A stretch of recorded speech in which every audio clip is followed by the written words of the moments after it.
Assalamualaikum warahmatullahi wabarakatuh. Shamar kabune akkam jirtu kabajamtoota hordoftoota Tokkummaa Show YouTube channel nagaaf jaalalli keenya lafa jirtan bakka jirtan maratti sinaa qaqqabu. Egaarraa karaa Tokkummaa Show YouTube channelin ergaa tokko isinii dabarsuuf namoota gaafii adda addaa karaa keessootiin nagaafachaa jirtanuuf asumaan isiniif deebisuudhaafan asirraan dhufe. Egaa hanga xumuraatti hordoftan waarraa barattu jedheeti kanan abdadhu. Egaa gaafii namoota hedduu YouTube channel banachuu barbaanna. YouTube channel maal barbaada? Barbaachisummaa YouTube fi faayidaa YouTube nuuf himi. Akkamitti immoo bananna jettanii gaafii adda addaa nuuf dhiyeessaa jirtanuuf asumaan viidiyoo kana akka hordoftanii irraa barattan abdii guddaan isinirraa qaba. Egaa namni tokko YouTubein banachuun dura maaltu isa barbaachisa? Barbaachisummaa YouTube maali? Faayidaa YouTube maali? Isa jedhuudhaaf har'a viidiyoo kana hordoftanii irraa waa barachuu dandeessan jedheen abdadha. Egaa namni tokko YouTube banachuun dura waan hojjechuuf yookiin YouTube sanarratti hojjechuuf deemu of qopheessuu qaba jechuudha. Namni tokko akkanuma YouTube banatee callisee biraa taa'ee faayidaan argamu hin jiru. YouTube maal barbaada? Viidiyoo guyyaa guyyaatti barbaada. Akka biqilaa bishaan barbaadu jechuudha. YouTube fi biqilaan tokko jechuudha. Biqilaa daa'ima tokko guddisuudhaaf dirqama guyyaa guyyaatti bishaan baasuu qabda.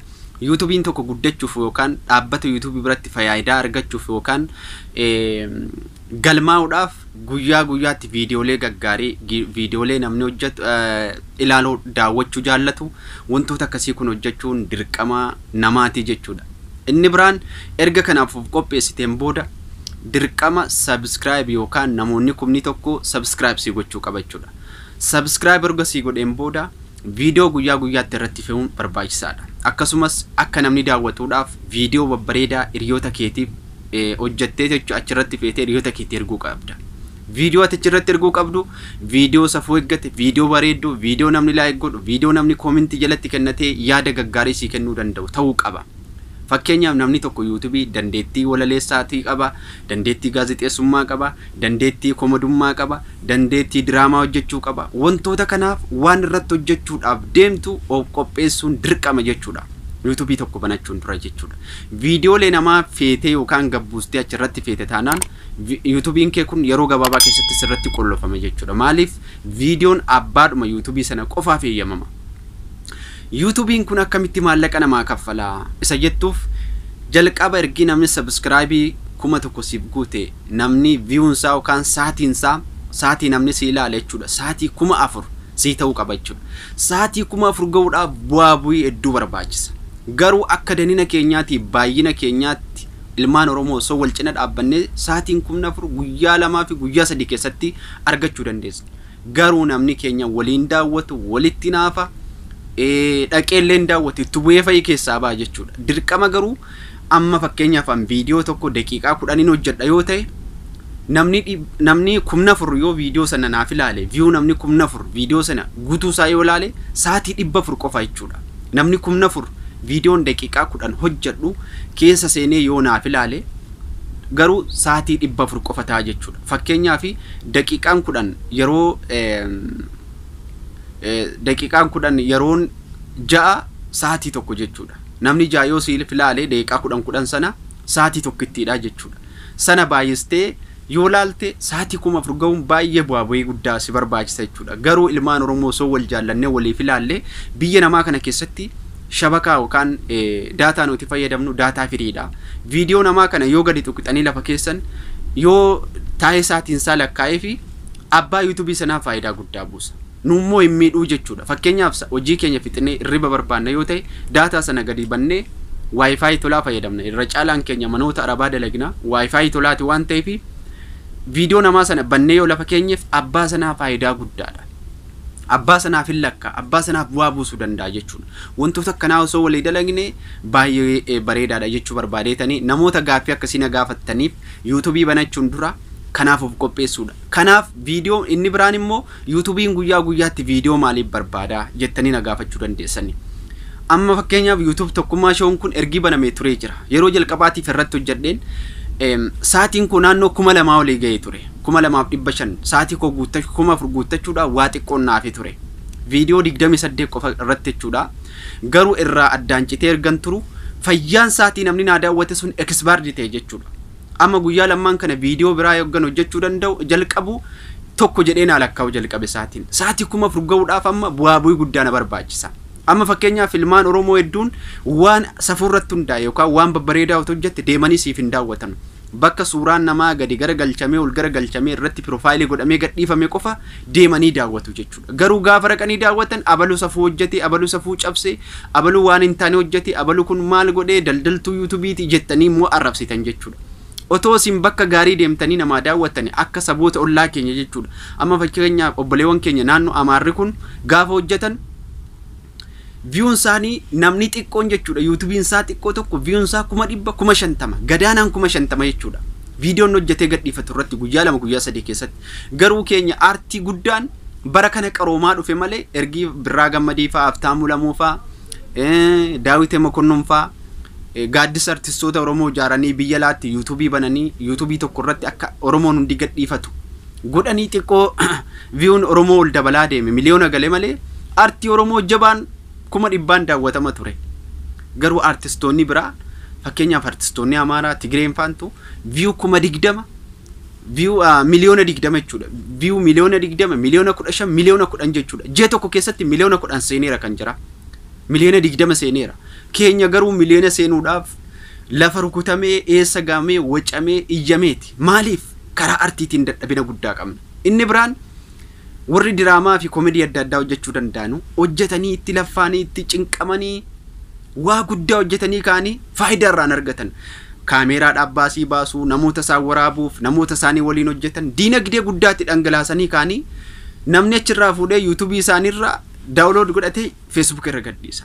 Akkanatti faayidaan ala ta'aa jirraa jechuudha ilmaan Oromoo. Gara kanaan obbaruu qabna. Wal guddisuu qabna. Viidiyoo walii ilaaluu qabna. Waan gaarii irratti wal jabeessuu qabna. Waan safuu akka namni hojjenneef waan gaarii deemnee ilaallanna. Warri safuu cabsanillee dhufanii bakka gaarii hojjechuu danda'an. Akkanumaan arraba qofa wal arrabsina taanaan faayidaan qabu jechuu barbaada. Warri gaaffii yuutuubii akkamitti banannaa, akkamitti irraa fayyadamna jettan isa kana. Inni biraan yuutuubiin maaliif namni ilaaluu barbaada? Yookaan sa'aatii 1000 godhe. Subscribing kumni tokko ta'e sa'aatii 1000 jalqaba yuutuubii biratti galmaa'uudhaafati. 1000 namni siif ilaalee maallaqa siif hin kennu galmaa'uudha. Sana booda view namni siif ilaalu fakkeenyaaf view 50,000 view 20,000 yoo daawwatamte bifa kanaan doolaarri siif ilaalamaa deema jechuudha. Dhaabbanni yuutuubiis maalirra sirraa fayyadamu jechuudha isaanillee. Yoo ati waan gaarii irratti gadhiistee uummanni siif daawwate isaanillee sirraa fayyadamaa ta'aa jiru jechuudha. Fakkeenyaaf dhaabbanni yuutuubii harka lama keessaa jechuudha. Harka tokkoof cina fudhateetu cina qofa siif kennaa jechuudha. Fakkeenyaaf namni tokko viidiyoo kee eegga daawwatu daataa maallaqa isaa fakkeenyaaf daataan hin lakkaa'ame warri waayifaayi qabus daataa lakkaa'u sanarraa irraa fayyadamuu jechuudha. Namni tokko dirqama dhaqee yuutuubii gaafa si ilaalee itti qoxxura jechuudha. Fakkeenyaaf warri daataa fayyadamanu maallaqa isaanii jalaa fixa. Warri waayifaayi akkuma kana maallaqa isaanii itti saaba jechuudha. Kanaaf jarri yuutuubiis achirraa faayidaa argataa jiru jechuudha. Yoo namni dhaqee ilaalee isaaniif illee faayidaadha. Kanaafuu guyyaa guyyaatti namni yuutuubii irratti viidiyoo gadhiisuu barbaadu. Fudhatama kan qabu guyyaa guyyaatti viidiyoo babbareedaa gadhiisee namaan daawwatamudha. Isaaniif illee kan faayidaa qabu jechuudha. Kanaaf jalqaba waan kanatti of qopheessuu qabdanii malee yuutuubii banneedhuma akkanumaan doolaara irraa argannaa miti. Amma fakkeenyaaf akka mataa kootiittan aan doolaara irraa argachuudhaaf hawwiin qabu. Viewun ko yookaan sa'aatiin koo gaafa naa guute yookaan subscribing koo gaafa naa guute namaan gaafa daawwatame gaafan biyya gale jiidha biyya keenya magariisa biyya keenya lafa keenya ardii keenya dichee magariitu sana addunyaadhaan wal agarsiisuu irratti bakka karaa yuutuubiitiin waan gaggaarii irratti akka hojjettu si godhaa jechuudha. Namni aamilee siif ta'a malee doolaara qofaa fi miti kan hojjennu. Amma fakkeenyaaf karaa ispoortiitiin hojjechuu barbaada. Ispoortii afaan Oromootiin qophii ispoortii kana qopheessee yuutuubii kee irratti hojjechuun barbaada. Garuu namni keenya aamilee namaaf hin kennu. Aamileen nama keenya baay'ee dadhabaadha. Baay'ee boodattafaadha. Fakkeenyaaf ispoortii irratti Oromoon boodattamsiisa guddaa qabna jechuudha. Arra addunyaan ispoortiidhaan guddatte. Fakkeenyaaf akka Ingilizii kana ilaala, akka Ispaaniyaa ilaala.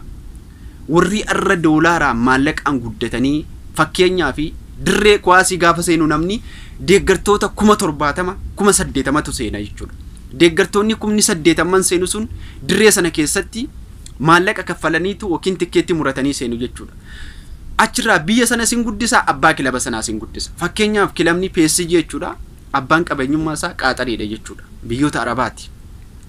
Kilaba kana bitee ardii sana bareechee abbummaatti fudhateetu taphattoota biyya biyyaa bitee fakkeenya biyyi Faransaay kilaba sanarraa irraa fayyadamti maqaa biyya siitii waamama taphattoonni sun magaalattii sana keessa jiraatu maallaqa gurguddaa argatan achi keessatti wacii baasu gibrii biyyattiidhaaf kaffalu abbaan immoo kilaba PSG kun qaxariin kun jechuudha biyyoonni arabaan kun faayidaa guddaa irraa argatu sponsora isarraa dhufu tikeetti kutatee namni dirree seenu maallaqa kanarraa faayidaa guddaa argatu jechuudha kanaafu Oromoon ispoortiidhaan yoo cime ispoortii yoo barate faayidaa ispoortii yoo barate biyya isaatiif illee guddina guddaatu fida jechuudha akka biyya keenyaatti kaase immoo kilabni Jimmaa Abbaa Jifaar fakkeenyaaf abbaan waancaa Premier League Itoophiyaa bara 2018 gaafa waancaa sana injifatu keessattuu seenaa biyya isaatiif kilaba Oromoo kana Oromoo akka ta'e fi Jimmaa Abbaa Jifaar hedduu waamsaa ture addunyaa biratti hedduu maqaa isaa ol kaasamaa ture Afrikaa keessatti afarfamaa ture fakkeenyaaf kilabni Jimmaa Abbaa Jifaar gara Masriifaa deemee kilaba Aalee wajjin gaafa taphatu maqaa biyyattiitii fi maqaa Oromoo kana waamsee ture akkasumas ilmaan Oromoo hedduu hollataniitu kilaba kana cina dhaabbachuu barbaadaa turan fakkeenyaaf biyya Kaayirootti baqattoonni biyya Masri jiran hedduminaan isaanii Iskandariyaa irraa kaanii jechuudha lafa fagoo qaxxaamuranii bakka taphnitti taphatamu sana deemanii daawwataa turan maaliif kilaba isaanii waan ta'eef kanaafuu karaa ispoortiitiin wal barsiisnee faayidaa ispoortii fi maalummaa ispoortii yoo baranne bor irraa faayidaa guddaa argachuu dandeenya biyya keenyaallee buusuu dandeenya kanaaf amma humna keenyaatti ummanni akka ispoortii baratu ispoortii akka laalu ispoortii akka jaallatu kilaba isaa biyya isaa akka cimsu fakkeenyaaf Jimmaan Abbaa Jifaar bara kana gara kilabiitti deebi'ee jira Premier League Itoophiyaatti cokkunaa keessa ture Jimmaan Abbaa Jifaar hedduu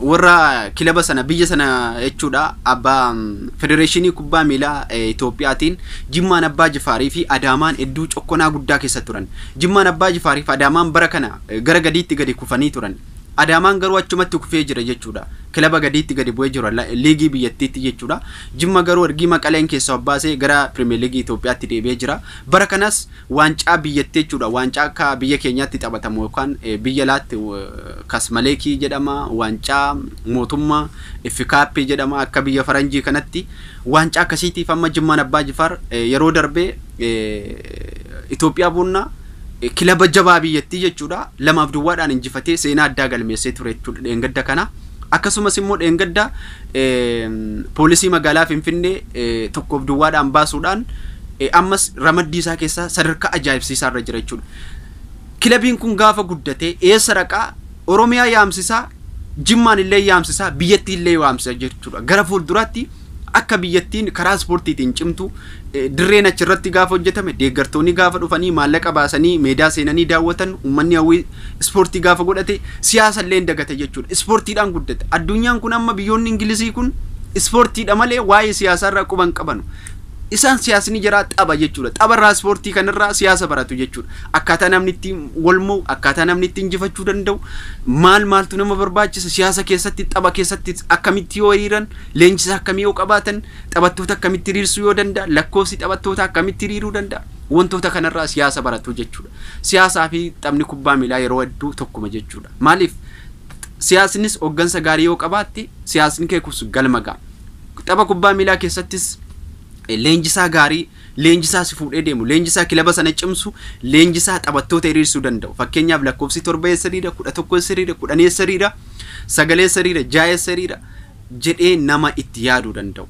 fakkeenyaaf bakka lakkoofsi 7 dhaabbatu lakkoofsa 11 fidee dhaabataana taphataan sun illee hin danqama jechuudha goolee galchuu irratti hin dhibama kanaaf taphataa sirriitti leenjisaa taphattoota hiriirsuu danda'u amma fakkeenyaaf leenjisaan addunyaa kun akka addunyaatti beekama Pep Guardiolaadha taphattoota hiriirsuudhaan sirriitti bakka isaanii fakkeenyaaf akka Zinedine Zidane yeroo ammaatti jechuudha yeroo duraatiin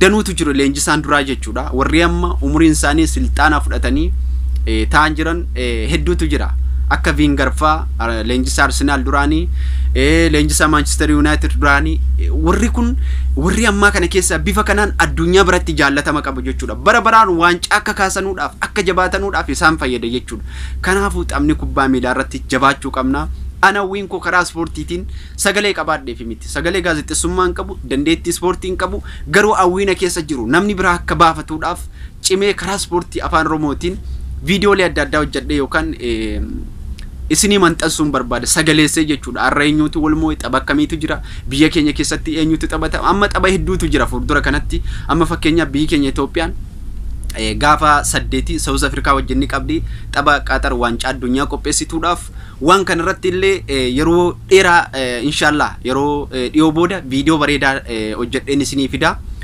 akkasumas immoo waancaa Afrikaa Cameroon qopheessituu irratti bara 2022 Itoophiyaa ramaddii keessa darbiteeti jirti jechuudha biyyoonni 32 darbanii darbuu isaanii mirkaneeffatanii jiru deemanii Cameroonitti morkachuuf deeman akkasumas akka Premier League biyya keenya keessatti kilabni magaalaa Sabbataa fi kilabni Jimmaa Abbaa Jifaar yeroo ammaa Premier League biyyattii keenya keessa jira Premier League kana taphattoota kana akkaataa uummanni keenya jajjabeessuu danda'u fi deeggaruu danda'u irratti ni hojjannaa jechuudha karaa ispoortiitiin jabaachuu qabna kanuma isinii dhaama viidiyoo kana yoo isinitti tole daawwadhaa warri gaaffii na gaafattanis asumarraa hubadhaan isiniin jedha yeroo dheeraan qabu inshallah YouTube channel tokkummaa shoollee subscribe godhaa hiriyoota keessanii ergaa wanta kallee isinirraan fudhatu subscribe gochuudhaaf tola gootan daawwachuudhaaf tola daawwattan wifi tola qabdan waan isin miidhuun qabu waan ta'eef waliif daawwannu wala guddisnu isiniin jedha isiniin jaalladha isiniin kabaja galatooma viidiyoo kana daawwadhaan isiniin